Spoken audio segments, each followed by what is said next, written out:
Muito bem, vamos criar então um exemplo de algoritmo que trabalha com as operações básicas, entrada e saída de dados, envolvendo alguns cálculos também. Vamos colocar aqui como comentário apenas o objetivo do algoritmo.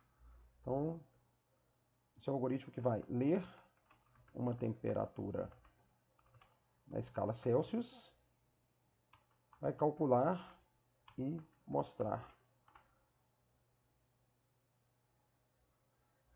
a temperatura correspondente às escalas Kelvin e Fahrenheit. Vamos fazer um conversor de temperatura, certo? Já abrimos aqui o nosso Visual G. Vou tirar essas linhas com os comentários. Isso já vem quando você abre o Visual G, mas é desnecessário. Bem? Então vamos lá.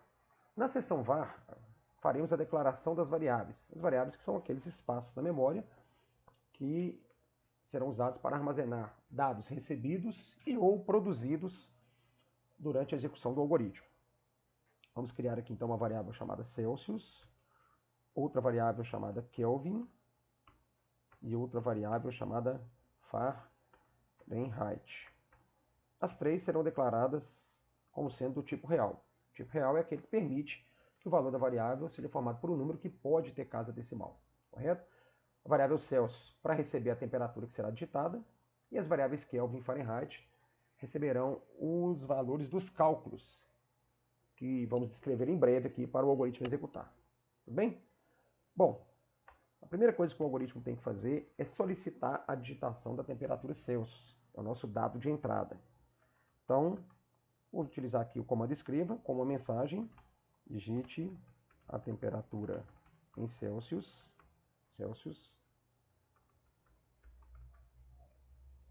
Essa mensagem será exibida assim que o algoritmo for executado e ela serve para instruir o usuário. Ele saber o que ele vai digitar à frente da referida mensagem. O comando leia Celsius. O que isso quer dizer?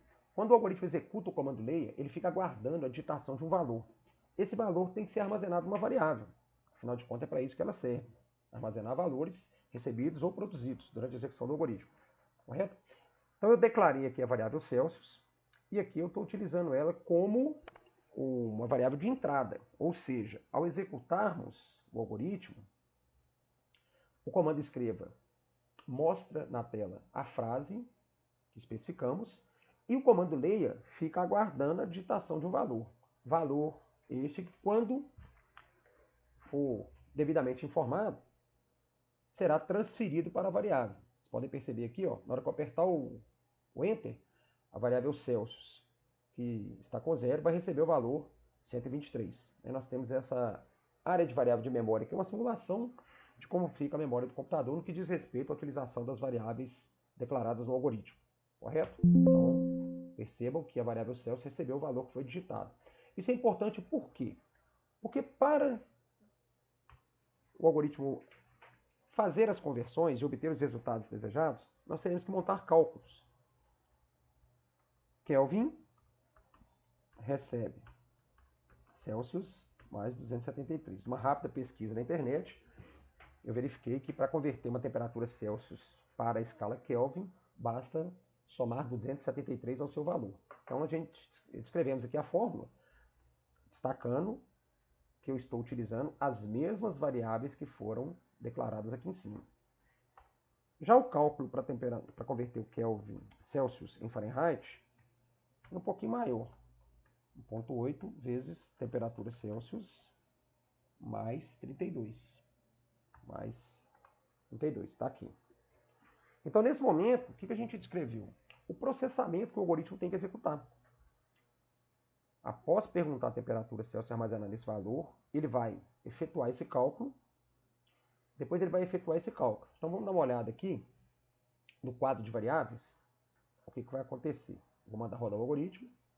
Percebam que ele está esperando a digitação da temperatura Celsius. Vou digitar aqui o valor 20. E assim que apertar o Enter, ele vai efetuar esses dois cálculos. É tudo muito rápido. Então os resultados vão aparecer aqui quase que imediatamente. Mas é bom que vocês entendam que esses resultados, na verdade, são frutos dos cálculos que descrevemos aqui na parte de comandos. Perfeito? Bom, mas seria mais interessante que os resultados aparecessem na tela onde nós digitamos a temperatura a ser convertida. Isso é perfeitamente possível. Nós vamos utilizar aqui, então, o comando escreval. Ele tem uma pequena diferença em relação ao escreva, já já eu comento com vocês. E eu vou definir uma mensagem que vai ser mostrada junto ao resultado. Então, por exemplo, ó, temperatura em Kelvin igual, vírgula, Kelvin. Percebam que aqui tem um texto, tem uma mensagem, por isso que está colocado entre aspas duplo. A vírgula indicando que junto a esse texto tem mais alguma coisa para ser exibida, e essa alguma coisa é o valor da variável. Quando mandamos imprimir uma variável, o algoritmo busca o valor dela na memória e mostra na tela. Como são dois resultados, eu vou utilizar dois comandos escreval ou escreva-l. Temperatura em Fahrenheit igual, vírgula, Fahrenheit. Perfeito? Para finalizar, eu vou gravar. Vamos dar um nome para esse algoritmo. Vou gravar com esse nome aqui, ó, por cima de um outro exemplo que eu já tinha. Obviamente, vocês podem colocar o nome que vocês quiserem. E agora eu vou mandar executar. Temos aqui, então, um algoritmo que pergunta uma temperatura Celsius. E assim que apertamos o Enter, ele foi instruído para efetuar os cálculos de conversão para Kelvin e Fahrenheit e exibir o resultado na tela. Ok? É isso e até o nosso próximo vídeo.